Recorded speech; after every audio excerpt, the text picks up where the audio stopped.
let's get on with it then. It's time. I appreciate you who are here now. Maxine shared the source sheet in the chat, I see. And of course, I will be share screening as we go along.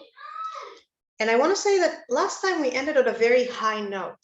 We crossed the Dead Sea and we sang, or our subjects did at any rate. Today we're entering a very different kind of era, a different kind of emotional tenor of a story. If last week we discussed crossing the ocean, the week before that we discussed the actual Exodus, big events. Next week we're going to discuss Mount Sinai, another big event. This week we're going to discuss the time in between. And the time in between is very interesting, and as we will see, I hope you will share my feelings about it by the end, very important, but it is not as exciting. It doesn't have grand events, grand momentous revelations. It has revelations and it has secrets, as we will see very soon. It has quite a few miracles of various sorts, but they're all much smaller scale, and they're all interwoven with the people's sense of confusion and insecurity. And we see this happen, this insecurity take shape and take over their minds pretty much instantaneously. Let's look together at the source sheet. I am here, for those of you who have it open separately, I am here in the first box. Let's catch the tail end of the song, the moment, or the tail end of the grand revelation. They started the song. Then Moses and the Israelites sang this song to God. They said, I will sing to God, for he has triumphed gloriously. Horse and driver, he has hurtled into the sea. And then they go on and on and on for quite a few verses. And then we hear that Miriam led a dance with the women at the same time. And then they travel away. They leave the ocean. They travel. And immediately they lose confidence. Immediately they don't know exactly how to handle themselves and what they're supposed to do. Let's read the text together. And in Exodus 15, starting with verse 23, they came to Marah. Marah means bitter in Hebrew, but they could not drink the water of Marah because it was bitter. That is why it was named Marah, bitter. Note how the word for bitter repeats itself 3 times here in Hebrew. Marah, Marah, Marah. And the water is marim. So 4 times, really. The root for bitter is 4 times in one verse. We'll come back to that later. And the people grumbled, or in Hebrew, complained against Moses. In Hebrew, unto Moses, saying, what shall we drink? In Hebrew, the fact that the verb complained is then followed by the connecting word onto or over Moses, kind of conjures this image. It's a very evocative way of putting it. It conjures this image of people piling up onto him. There's one Moses and there's all the people, and they're all piling their complaints onto his head. And they say, what shall we drink? So he cried out to God, and God showed him a piece of wood. He threw it into the water, and the water became sweet. There God made for them a fixed rule. There they were put to the test. This verse is odd, right? It starts by describing the response to their complaint, namely that the water is bitter. And the response is that once Moshe complains in their name, when Moshe cries to God, he gives him a piece of wood that turns the water sweet. But instead of going on to say, and then they drank and were happy, it adds the idea, Sam Sham Lo Chok Mishpat. There they put for them laws and commandments, or as they translated it here, made for them a fixed rule. And there God put them to the test. What does that mean? We'll come back to that soon. God said, if you will heed your God diligently, doing what is upright in God's sight, giving ear to God's commandments and keeping all God's laws, then I will not bring upon you any of the diseases that I brought upon the Egyptians, for I am God, I am your healer. Is that the rule? Is that like, is verse 26 an elaboration on the weird sentence here, gave them a fixed rule? Is that the rule he gave them? That if you do my rules, I'm gonna protect you from disease? Not so clear. We'll come back to that also. And they came to Elim, where there were 12 springs of water and 70 palm trees, and they encamped there beside the water. Before we start really unpacking this short and somewhat cryptic, as I hope we saw together now, text, let's look at it in broad perspective. We see a people who literally a few verses ago, and not a very long time ago, saw God drowning their oppressors in the sea. We saw people who were so transported by this experience that they, for the first time since coming out of Egypt, sang, turned their experience into narrative, glorified God. The rabbis say that a slave girl, a maiden girl, saw on the sea, when the sea opened, saw God in a way that Prophet Yechezkel never saw. Yechezkel, who describes in great detail all the things he sees in his revelation and the weird visions, the vision of the chariot, the famous vision of the chariot, even he who saw so much didn't see as much as the simplest of people, not somebody who was very elevated, but just like a girl, uneducated, freshly released from slavery, could see eye to eye when God intervened in history on the ocean, on the Red Sea.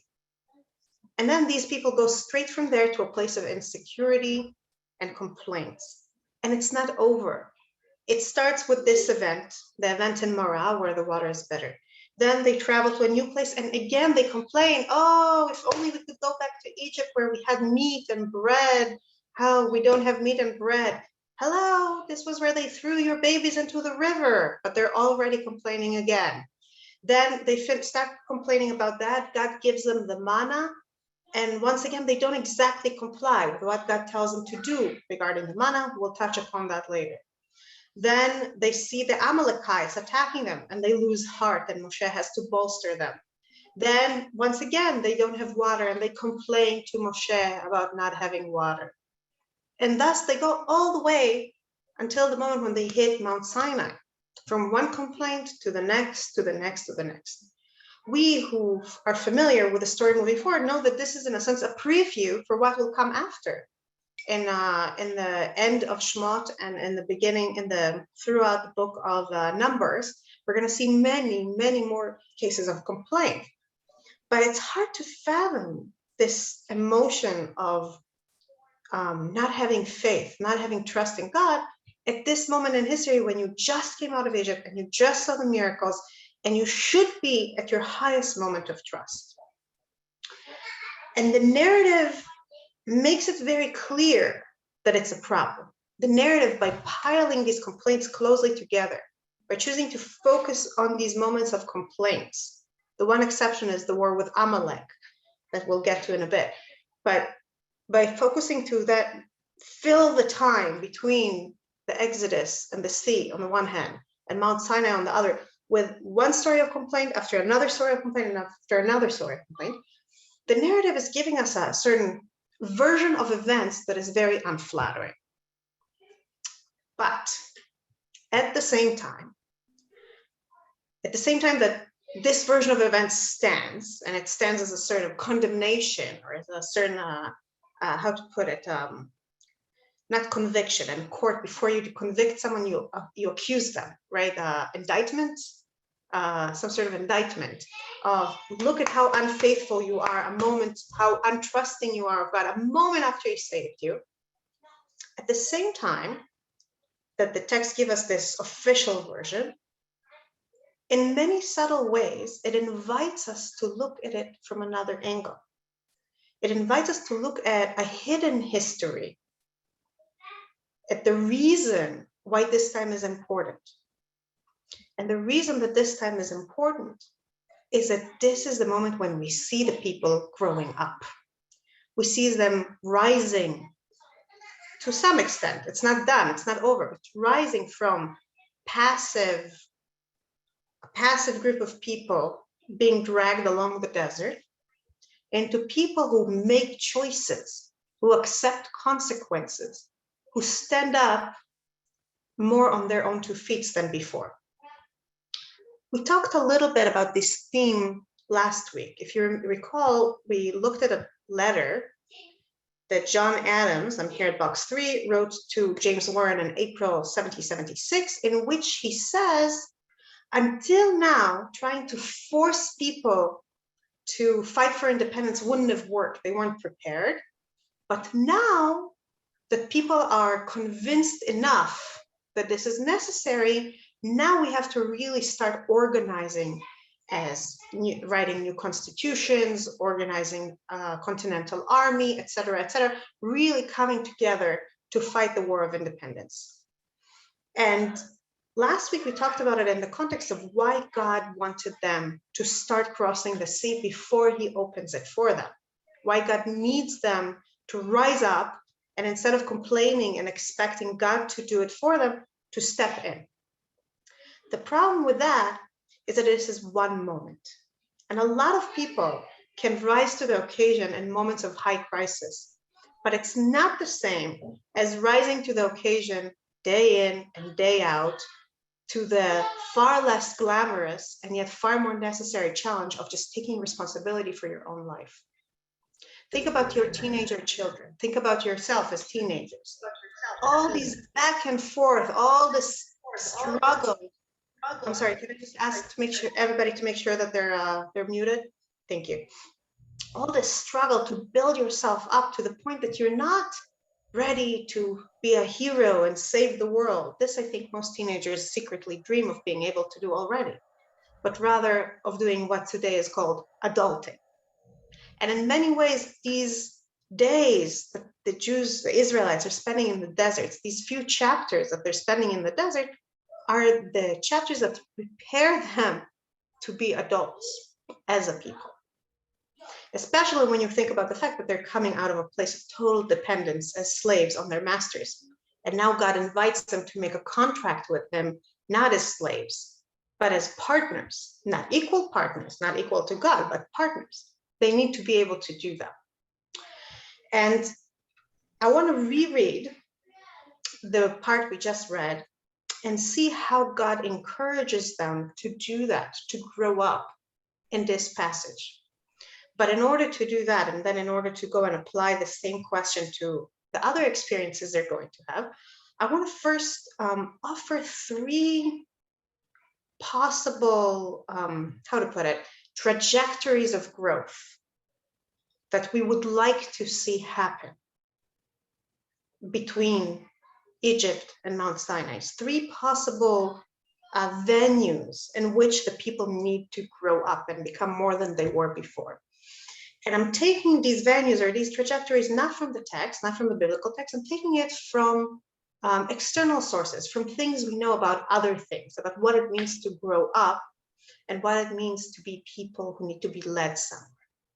The first insight or trajectory I want to discuss comes to us from the world of parenting. As parents, sorry, just a moment. As parents, we have a very strong urge to make things easy for our children, to make our children have a happy, easy childhood, to make sure they get the prizes they wanted, to make sure they achieve the achievements they wanted. And it creates an insidious and dangerous temptation to remove difficulties from their path.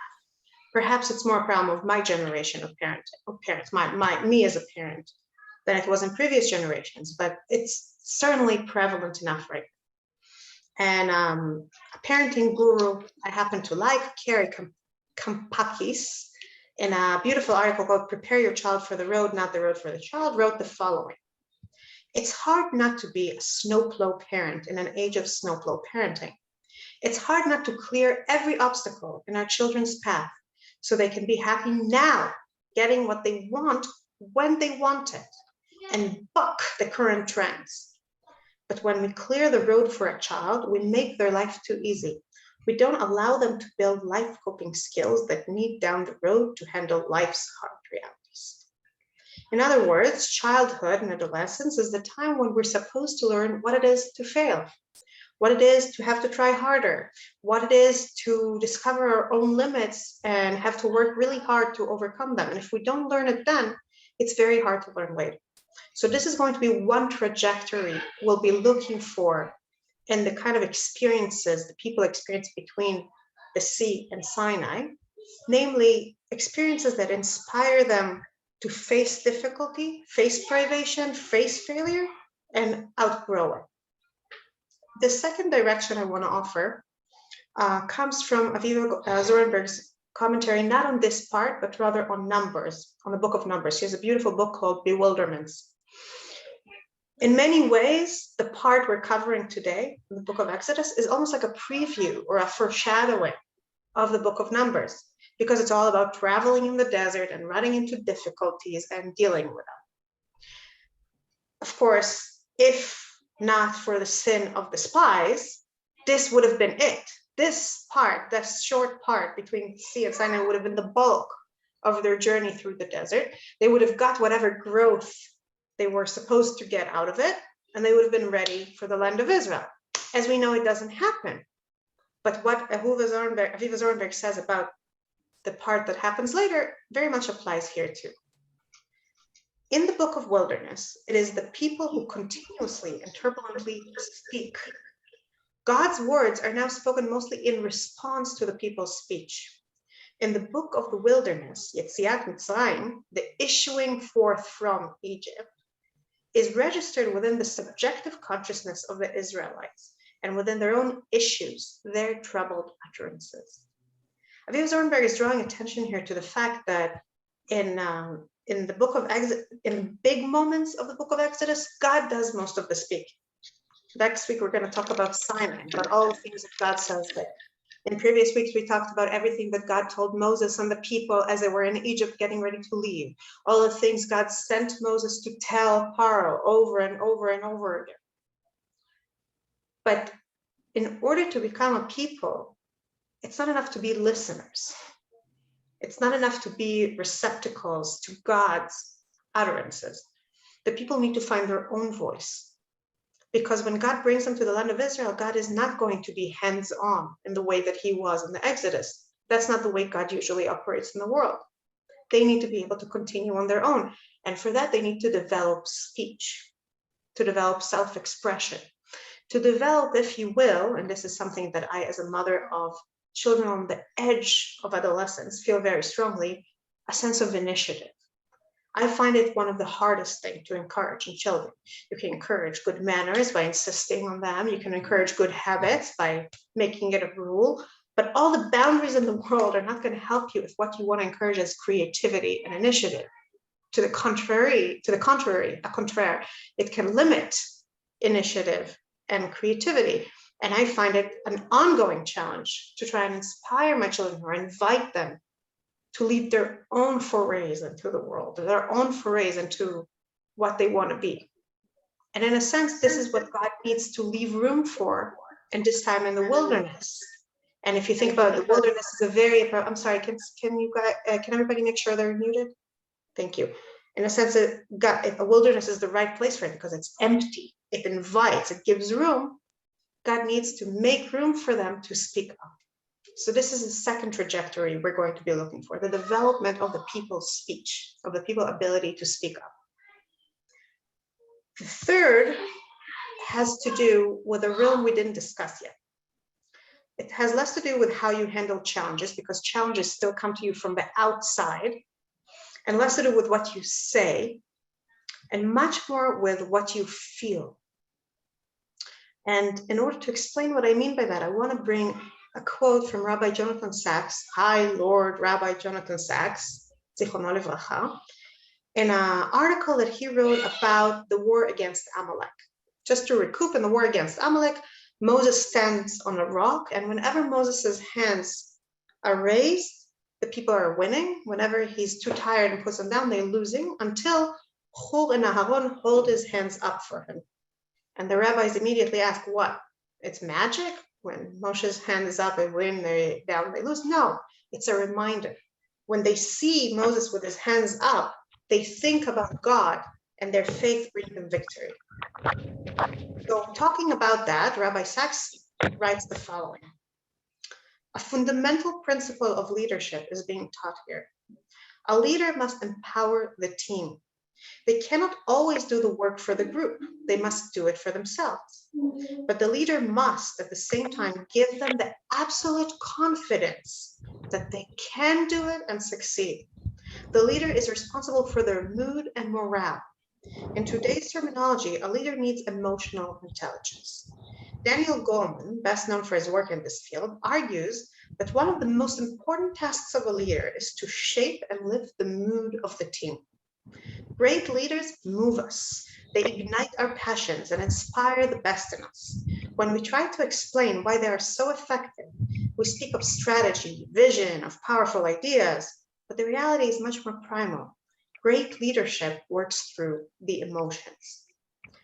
For the people of Israel to be able to reach Mount Sinai and not stand there as the subjects of the King of Kings, passively dragged along for the journey, but rather as people in their own rights, mature enough and responsible enough and capable enough to accept the covenant and work with it as equals, as real leaders in their own right.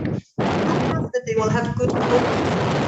It's not enough that they will have, it's very difficult.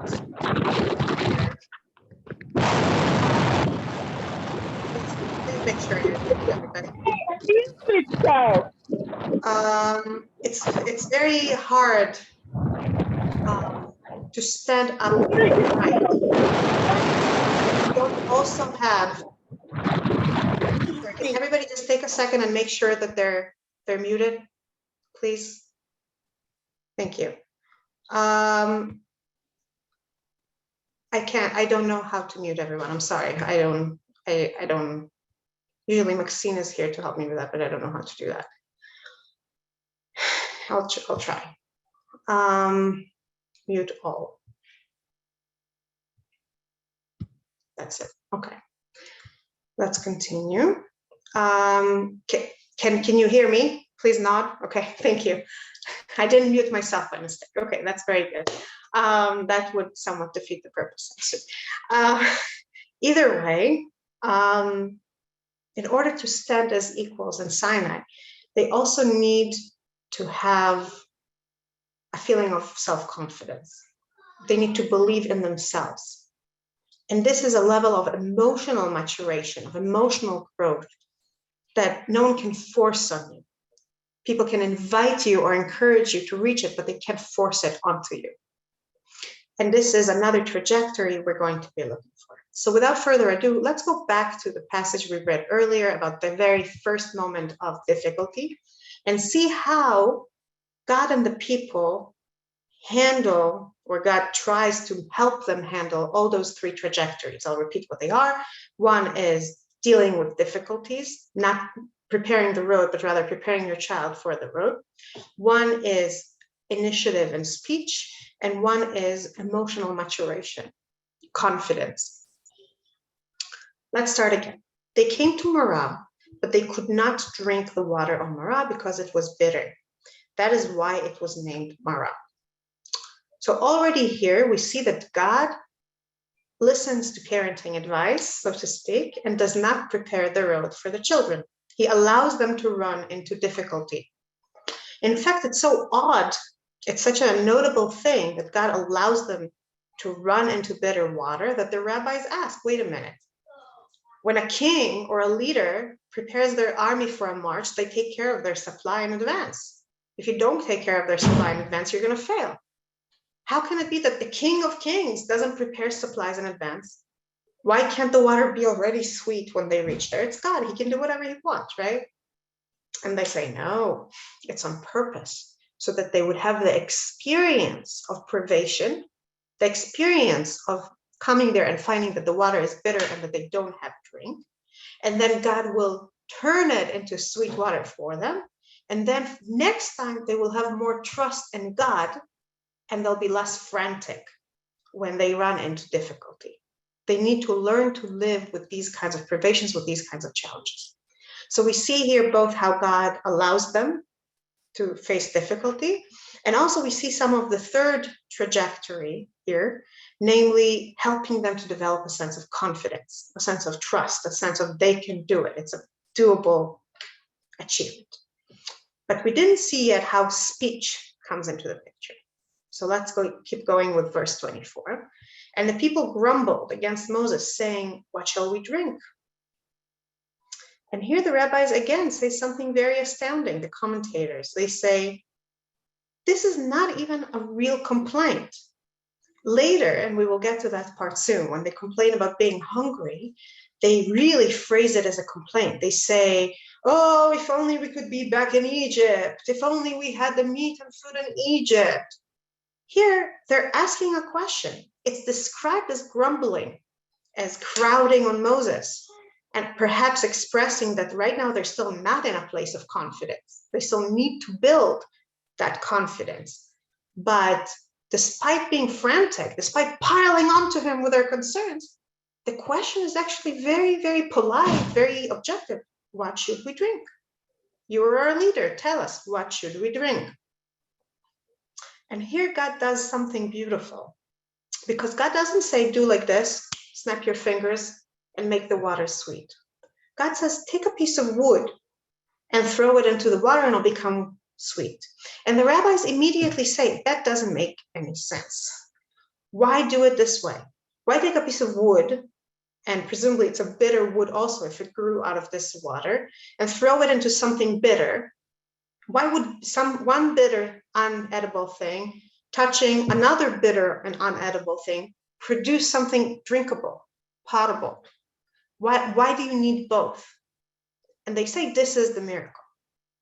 But I say it's not just a miracle. It's not just highlighting that there's something unnatural happening here. It's also helping them by inspiring them, namely trajectory number 3. Because when the people see all this bitterness transformed into sweetness, might it not remind them of their own bitterness of heart, of their own bitterness of experience, the bitterness that we still remember every year when we eat maror, a bitter vegetable, in the night of the Seder, the bitterness of enslavement, the bitterness of hard work in Egypt? And when they see how bitterness can become sweetness, much as when we dip the bitter vegetable in the sweet charoset, they are given hope that their own life experience can transform through them into something wonderful. That they, the carriers of this trauma, this incredible trauma, this incredible bitterness, can become more than that. Sima Herzberg is asking a very good question in the chat that is actually important to address right now. She's asking, but the term the text uses, ba'ilonu, which means complained, rather than Vaishalu asks, so wasn't it a complaint? I agree. I think it was both. It is a complaint. They are expressing a sense of distress, a sense of this is not okay, a sense of God, what is happening here? But the way they're phrasing it is also showing a level of restraint, a level of trust. They're giving us an inkling that they might not be there yet. They're not fully trustful, they're not fully confident, but they have it in them to grow. They have it in them to learn. They're not immediately spilling all their worries all over the place and complaining. They're asking a question that's a legitimate question. What should we drink? This shows a certain level of self-mastery that shows that to some extent they're liberated from impulse, which is a very important step of growing up, being liberated, growing free from impulse. And then we come to that weird enigmatic verse where God doesn't simply make it sweet, he also made them a fixed rule. There they were put to the test, or in Hebrew, sham lo, chok u'mishpat, there he gave them laws and commandments, and he tried them, put them to the test. And interestingly, the rabbis say that the law that he gives them here is not just what he says in the next verse, namely, if you will heed your God, diligently doing was it upright in God's sight, giving, etc., I will not bring you any of the disease that I brought up on the Egyptians, but rather that he gave them some actual laws Let's see it together in Rashi. I'm moving on to box number 2. Here he made for them a statute and an ordinance. At Mara, he gave them a few sections of the Torah in order that they might engage in the study thereof, vis-a-vis the sections containing the command regarding the Sabbath, the red heifer, and the administration of justice. This follows a very ancient tradition that considers the psychological state of the Israelites. They just left a place that was entirely horrible, but had some certainties. There was the certainty of the master's will, the certainty that you have to do what the master tells you. There was a certainty of the lash, of what happens if you don't do it. There was a certainty that as long as you're serviceable and usable, they might preserve your life. There was a certainty of punishment. These are not pleasant certainties, but they're very strong and total certainties. And then within all of that, the people know how to live. Suddenly they're thrown into freedom. They have no idea what they're supposed to do with themselves. And when they come to Moses and God and say, what should we drink? God looks at it and says, okay, you can't quite figure everything out by yourself. I'm going to give you a symbol. I'm going to give you a miracle that will give you hope and confidence in me and in Moses and in yourself, hopefully, eventually. But I will also give you some boundaries and guidance that will help you not feel so lost. And know that just like parents don't tell their children all the rules that a person has to follow from the moment they're 3, but rather you introduce certain rules, like don't run to the road, don't touch fire. And then later you add more rules and more rules. Just like children are not expected to follow all the rules of the Torah from the moment they're born. So God is not giving them all his laws. They're not ready for it. He's first letting them experiment with a few. He's letting them experience it. He's letting them try it out for size. See what it's like to have laws that you need to follow, that you maybe want to rebel against. Can you control that impulse, etc.? Inviting them to start balancing between their own will and their own life and expectations that are not as oppressive as the ones they're used to from Egypt. Now, of course, Rashi's interpretation here, even though it's following a very old Midrashic tradition, is not the only interpretation. It's not the only answer to the question, what kind of laws God is giving them. Ramban, in his interpretation, is offering 2 other options. One is that God isn't giving them laws, but rather he's giving them a preview, a trailer of the laws to come. He tells them, you don't have to do it yet, but in the future, I will command you to do A, Y, Z. I'm going to read here from the middle. He's saying, in the future, the Holy One, blessed be he, will command you so. In the same way as Abraham, our father, learned the Torah. The purpose of it was to make them familiar with the commandments and to know if they would accept them with joyfulness and with gladness of heart. This was the trial of which scripture says, and there he tried them.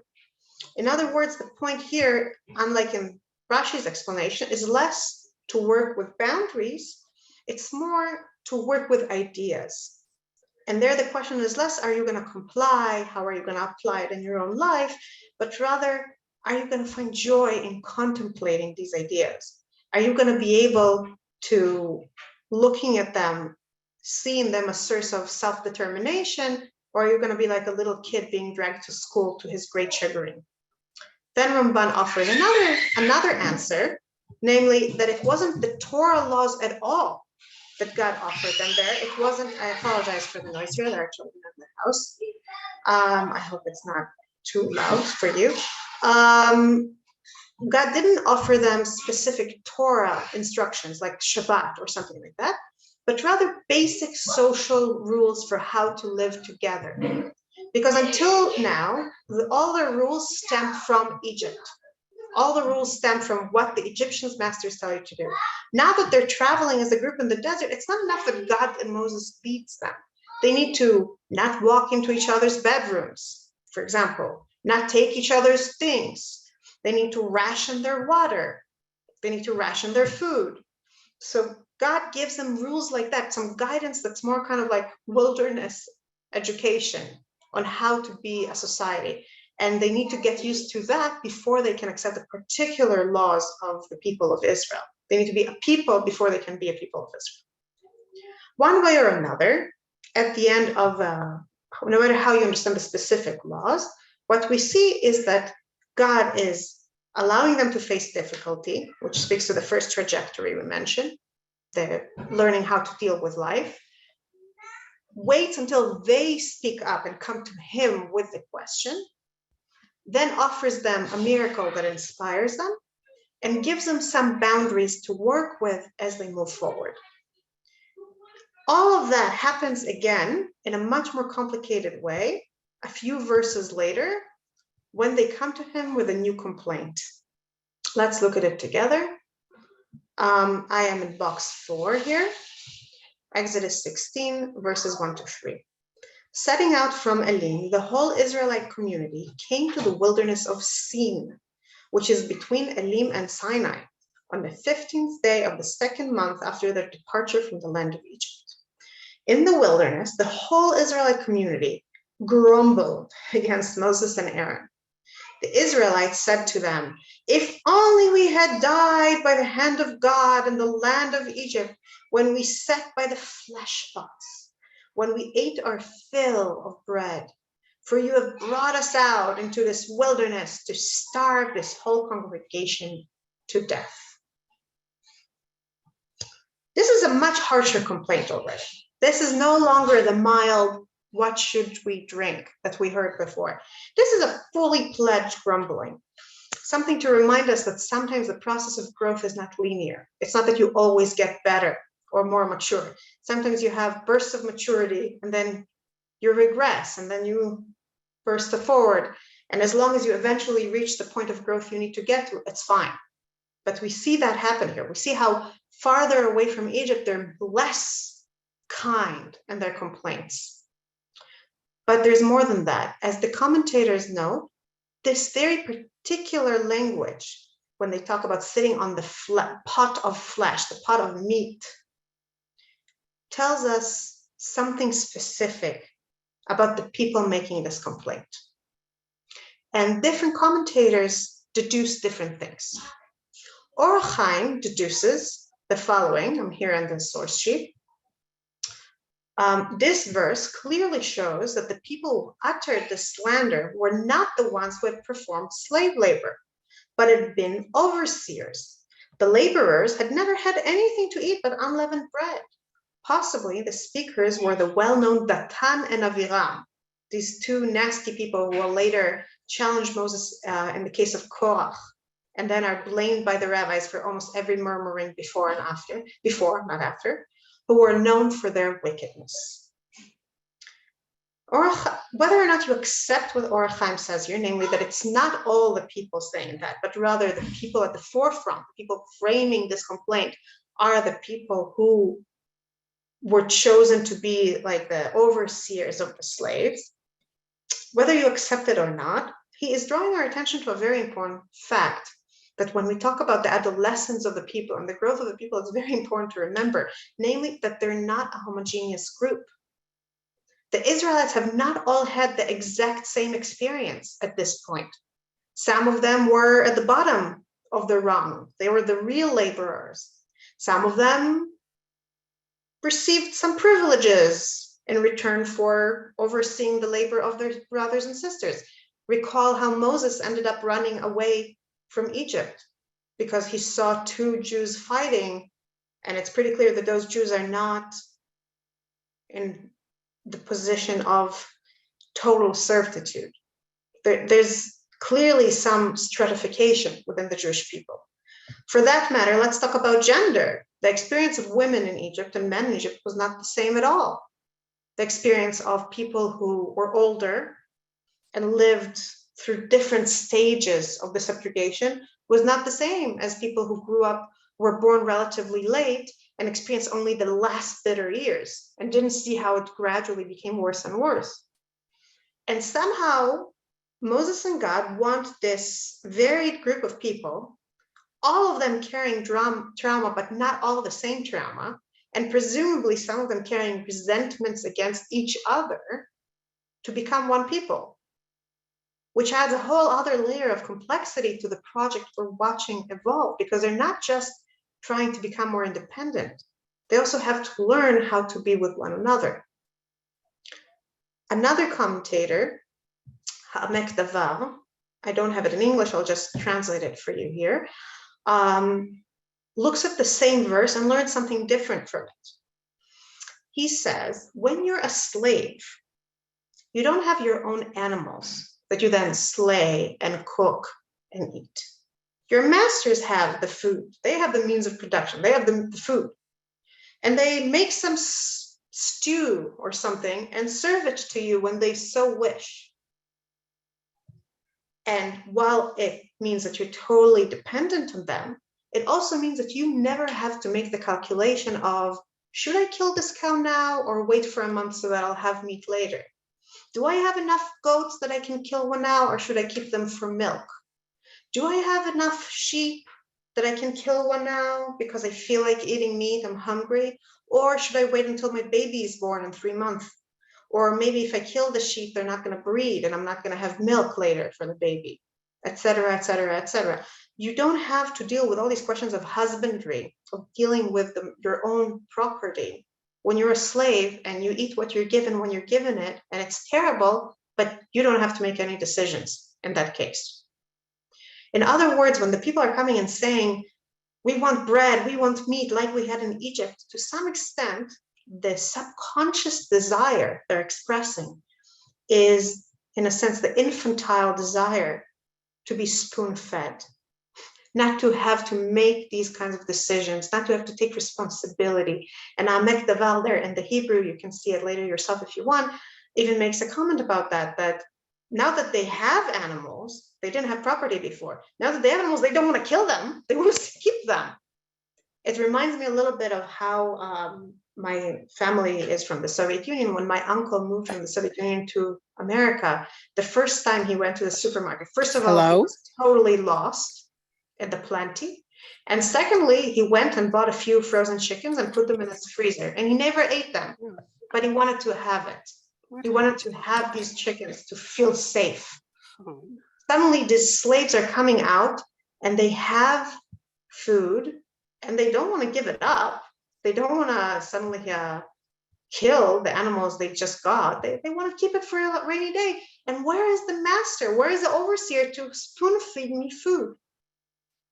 And into that moment of doubt and perhaps social tension and definitely unfair complaints and somewhat subconscious or conscious desire for passivity, step God and Moses and offer a type of bread that forces the people on a regular basis to learn how to do the juggling act between dependence and independence, initiative and acceptance, trust and forethought. And that is the manna, a food that at the same time keeps them totally dependent on God and forces them to trust God, but also invites them to develop that sense of trust, since every day they're fed and they can develop a sense of confidence in it. They no longer need the freezer chickens to give them a sense of confidence. But at the same time, it's a food that requires their active participation. I would like to read that part, the part about the manna, the text about the manna, and note those places where we see God inviting them to take initiative, to speak up, to deal with difficulties, and inspiring them to develop confidence. All the 3 trajectories we discussed earlier. I am in books number 7. God spoke to Moses. I have heard the grumbling of the Israelites. Note that it starts with their speech. They're invited to speak and shape reality. Speak to them and say, I'm skipping ahead a little bit. When the fall of dew lifted, there over the surface of the wilderness lay a fine and flaky substance, as fine as frost on the ground. When the Israelites saw it, they said to one another, Manhu, meaning what is it? For they did not know what it was. Note that God names the food We're going to accept their name for the food, named after a question. This is the food that's supposed to invite a question. It's supposed to invite them speaking up and inquiring and engaging their own curiosity. I'm going to pause here for a moment and read something that Aviva Zornberg wrote about it. I'm going a little bit far up on the page. The skeptical question, manhu, what is it, gives its name to the mana. It is the question, not the answer, that names the unknowable substance. This mana, this what stuff, remains enigmatic. It may be a source of sensual variety and pleasure, but at the same time, it remains ungratifying, imaginatively indigestible. The 40-year Midbar journey was intended as a difficult odyssey of self-understanding, a reconnaissance mission into the human heart. In other words, since they didn't grow enough, they didn't discover themselves as independent people enough in these chapters that we're reading now, they're going to have to do it again in the desert for 40 years. The mana is essential wilderness food, precisely in its unknowability. It'll open a new kind of knowledge. The mana is an intimate encounter with the otherness that issues from God's mouth.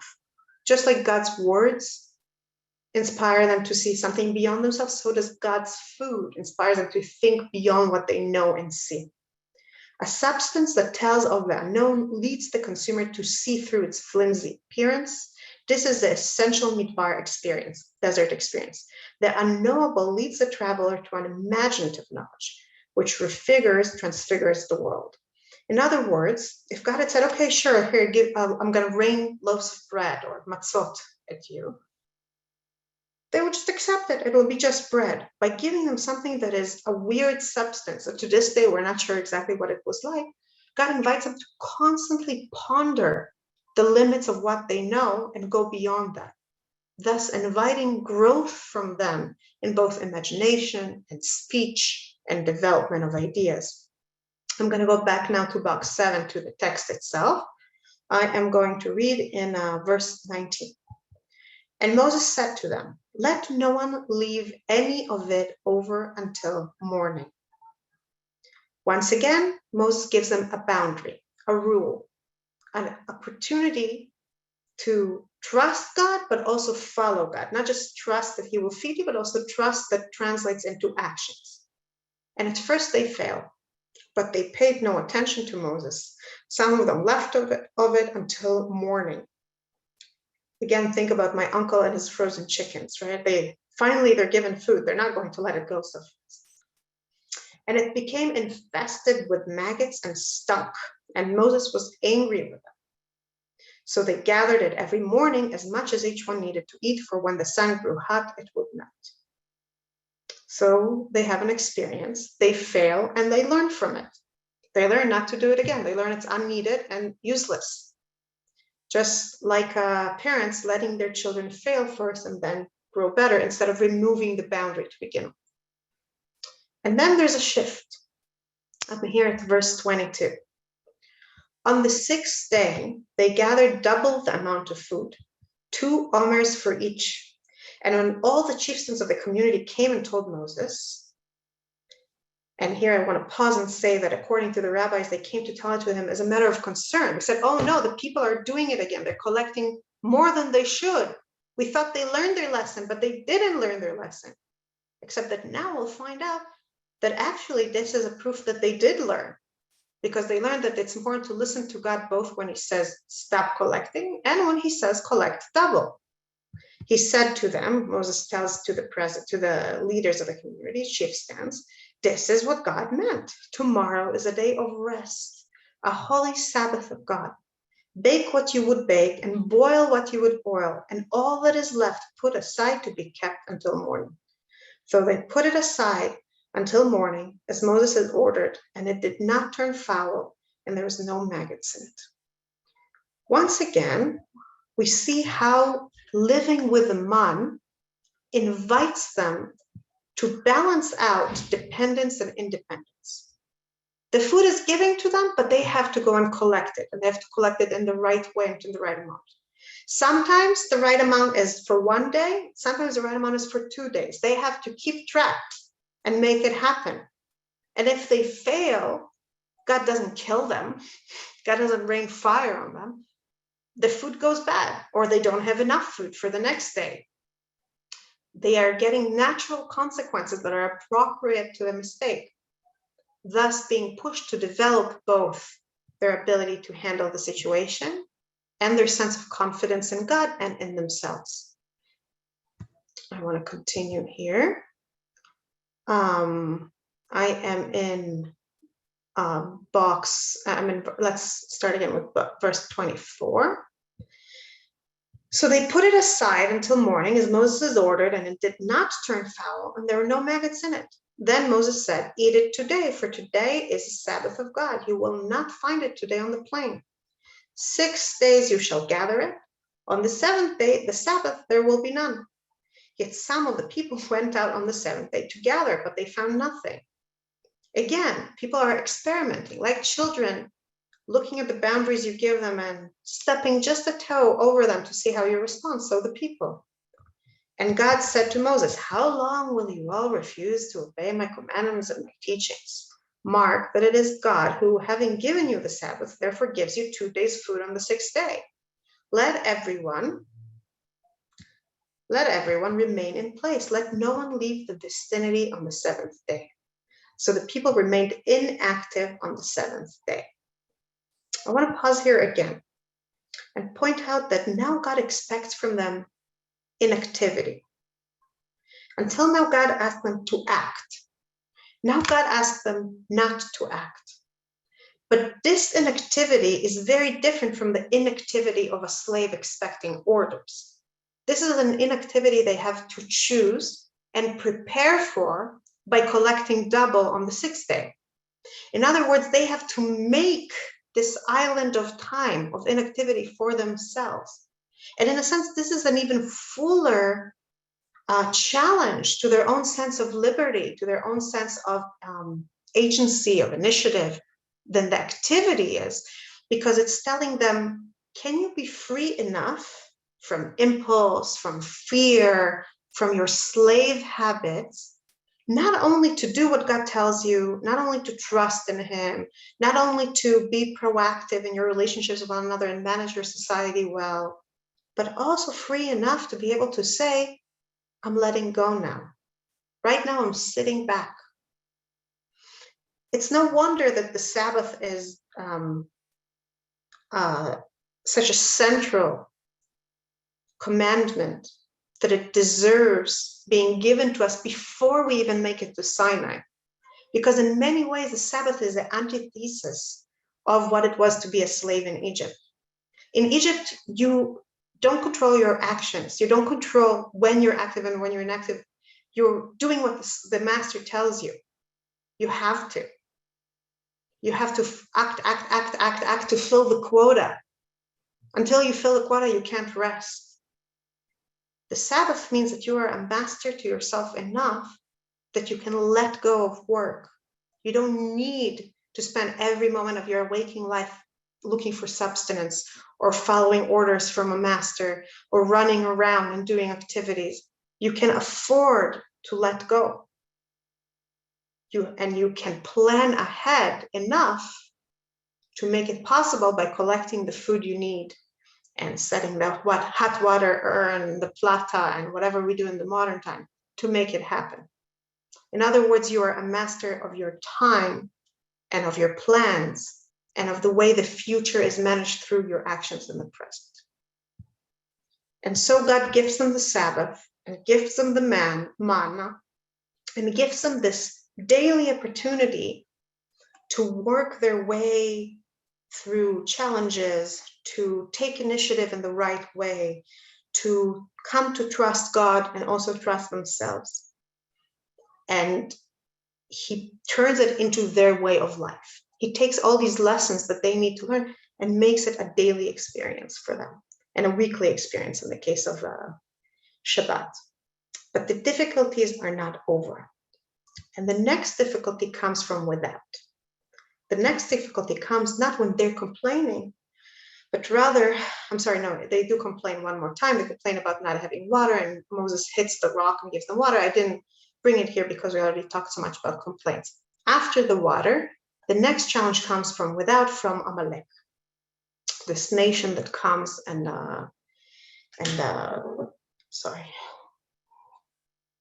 attacks them out of the blue. And before we read what we have in the text about Amalek, I want to speak about a midrashic tradition we have that asks, when does Amalek come and attack us? Amalek is like the villain for us, right? More than Egypt, in a sense, because Egypt we're done with. We have special commandments for the king not to take us back to Egypt by collecting too much money, too many wives, or too many horses, and becoming like Egypt, or taking us back to Egypt, but we're done with it. Amalek, we're given a commandment to keep eradicating them throughout history. And the rabbis look at the moments when Amalek makes an appearance. Amalek makes an appearance when we came out of Egypt and we started getting our confidence and we went through all these experiences of complaint and we started advancing in all these trajectories. We describe the trajectory of dealing with difficulties, of speech and initiative, of being inspired and stronger emotionally and more confident. And we're about to hit Mount Sinai and get the Torah. And then at the moment when we already achieved so much and we're on the brink of success, Amalek come and challenge us. When does Amalek come back in history? It comes in the rule of the first Jewish king. We go through, I'm sorry that I'm jumping so far ahead in the Bible, but it's important to put it in perspective here. We go through the era of the judges. We start coming together as a people instead of as scattered tribes with great difficulty. It's very difficult. King Shaul comes and rises, and at first people don't trust him. He has to prove himself in battle for them to trust him. And they start trusting him, and they start coming together. And there's a king who's a noble man, a beautiful, humble, noble man. And he has a son who's a wonderful guy. We already know him at this point of the story as a righteous warrior in his own right. And it looks like there's going to be a dynasty that's going to lead us forward into an era of peace and prosperity. And then King Shaul is ordered to kill all the Amalekites and doesn't. Again, on the cusp of success. And the question is why? What is Amalek supposed to teach us? Why is Amalek always appearing in the place where we're almost on the brink of success? And one of the answers I heard from a friend of mine, actually, Yael Unterman, was that perhaps Amalek is, in a sense, a representation of something that's very real in processes of growth in general, namely the fear of success. When we work hard to become very good at something and succeed at something, that moment when we're on the cusp of bringing everything together, of making it all work, we might get cold feet. We might fear maybe we'll fail. Maybe if we now try and fail, it's going to be devastating. So maybe we shouldn't try. We should retreat. We should hem and haw. We should not complete the project. There's a certain sense that growth is difficult. Growth, as we've discussed today, requires a lot from you and requires comfort with the unknown and uncertainty and working on your emotions and trying to take initiative and then failing and dealing with it. But we know how to do that. We people, we live in the flux. Success is its own kind of challenge. Success, there's some finality to it that is scary in and of itself. And it is here, in that moment of the challenge, right before they reach Sinai, that Moshe teaches them the special thing by raising his hands to help them fight against Amalek. So obviously he's helping them fight against a physical enemy in a real moment in history. But perhaps he's also inspiring all of us throughout history to remember something. To remember that in success also, we need to have faith. Completing the process also requires faith, requires self-confidence, requires remembering why we're here and what we're doing. And when Moses raises his hands, a moment, I'll open it in the source sheet. When Moses raises his hands, I'm in verse 11. Israel prevails. When we look up in all of our separate lives, not just in that moment in history, when we look up and remember what it is that we're fighting for, what it is that we're rising to, then we have the courage not only to strive to be better, but also to complete the process of growth and stand up and be what we need to be at the end of it. And it is very fitting that they have to go through this experience before coming to Mount Sinai, because Mount Sinai is meant to be that moment of success. It's meant to be that moment when they take everything they learned, they take all their emotions and initiative and speech and skills in handling difficulties and bring everything they are into a covenant with God. Next week, we will discuss it at length and see whether that actually happens and how it happens. And the week after that, we will see that, in fact, the growth is incomplete and they have quite a lot more learning to do before they can really rise to the covenant itself. I have another thought I'd like to share for those who can stay, but first I'll look at some of your questions. Moment.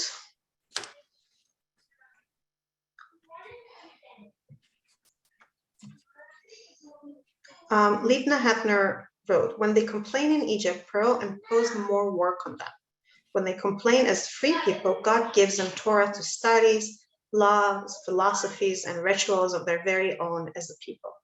That's very beautiful. And it also reminds me, it puts me in mind of something a psychologist friend once told me, which is that when children complain, you can punish them for complaining, but you're only killing their initiative. They're not going to come and talk to you next time they need something or want something. And sometimes you really want them to talk to you and know what's bothering them. Whereas if you give them a challenge, they're very likely to want to rise to it, no matter how negative their attitude is in the start. Sima Hertzberg, in relation to Orach Chaim, writes, perhaps the Orach Chaim, I assume you mean the part where he talks about how it must have been the overseers complaining, is drawing on the phrase Vayomru elehem bnei Israel, and the Israelites told them, as opposed to the earlier Kol adat bnei Israel, omission of Kol. Correct. That is in fact what he draws on, very well spotted, namely that the beginning of the verse, it says, all of the Israelites came to complain, but then the complaint itself is attributed to one person, or to a smaller group, without the call that everybody is dropped. Nomi Baryam wrote, I'm trying to imagine collecting just enough man each day for growing family. We don't eat the same amount each day, growing children even more so. So one of the things it says on the parts I didn't bring was a part of the miracle of the man was that no matter how much you collected, it was the right amount. In a sense, it like balanced itself out. If you collected a little bit too much, it wasn't too much. If you collected a little bit too little, it balanced out. There's something about this that was fluid. It was not a fixed food in the way that, say, bread from the store is fixed. I have to say, as a mother, it sounds very appealing. I agree with you. Feeding a growing family can be a big headache. So it sounds kind of nice to just go to God's buffet and take some food and know that'll be enough. Suri Rudolph wrote, Paro denied them a Shabbat. In Exodus 5:5, he objects to Moses' request by saying, the people are numerous. Do you expect me to allow them to rest from the toils? Ve'ishbatem otam misivlotam. Correct. So it's like the opposite. It's like he's giving them what Paro refused to give them. Okay, the use of the same word, the Shabbat, v'ishbatem. Mm-hmm. He takes right Shabbat ishbatem, right, like the kind of, in modern Hebrew we use it also for a strike, which is very appropriate. Exactly. A strike. Exactly. Yeah. Annie Garmez, I hope I'm pronouncing your name right, wrote, it is not that the water is bitter, it is they who still have the bitterness of their life in their spirits, and they need Hashem to help them change their attitude as they move through the desert step by step. That's very well put, Annie. Thank you for putting it this way. I wouldn't say it's not bitter. The water, I mean, text is very clear that it is bitter, literally, but I agree that it's an allegory, an invitation to look at it as something beyond that.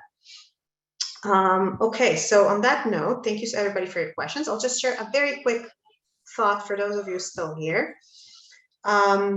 when we read Parashat Yitro and Shul, the parsha where we receive the Torah, there's always the question, why do we start with Yitro, right? Why do we start with the arrival of Moshe's father-in-law Yitro and the advice he gives Moshe about how to delegate his judicial job, judicial responsibility? Yitro looks out and sees how Moses every day sits and everybody comes to them with their judicial questions, and he answers all their questions. And he says, this is not fair for you or for them. You should appoint a group of people who each of them will be responsible for 10. And then above them, 10% of that who will be responsible for those. And build a justice system where a person first goes to one person, and then if that person doesn't know, goes to a more high up person. And only if the highest up people don't know the answer, they come to you. And the question is, why do we need that part right before receiving the Torah? Shouldn't receiving the Torah be its own parsha? Shouldn't we? Why do we include that? I think that in light of everything we saw today, we actually can understand that better. Why, before we receive the Torah, we have that weird intervention by Yitro, who of course comes from being some sort of leader in Midian, so has more administrative experience than Moses at this point, and being an established administrator in an established society. What Yitro offers to Moshe is to empower the people themselves, to build a system in place that empowers the people to be part of their own governance. He's not telling him, replace yourself or abdicate. He's telling him, you don't need to do everything yourself. It's not going to work long term. If you want society to work, you need people to take positions within the society and help you. And in a way, coming kind of out of left field, out of Midian, so to speak, this advice is the culmination of the psychological process that we saw God and Moses leading the people through until this moment. They're trying to encourage the people to speak up, to trust, to experiment, to participate, to take initiative within reasonable boundaries, to experiment with some of the laws, etc., etc. And now Yitro tells them, okay, now make it official. Don't just do it by making them experience things. Turn it into an official system that allows them to be part of their own governance and allows you to manage a society that you would not be able to manage otherwise, not for very long. And it's beautiful to finish on this note right before we get the official law, to know that we are prepared for it, not only to some extent emotionally through our process of growth, but also officially, or in the way we arrange ourselves, by having in place a way to manage under the law that God is about to offer us. And on that note, I'm going to say goodbye and have a lovely rest of the day and rest of the week. And thank you very much for coming. And I'm looking forward to reaching Sinai with you next week. Goodbye, everybody. Thank you. Thank you.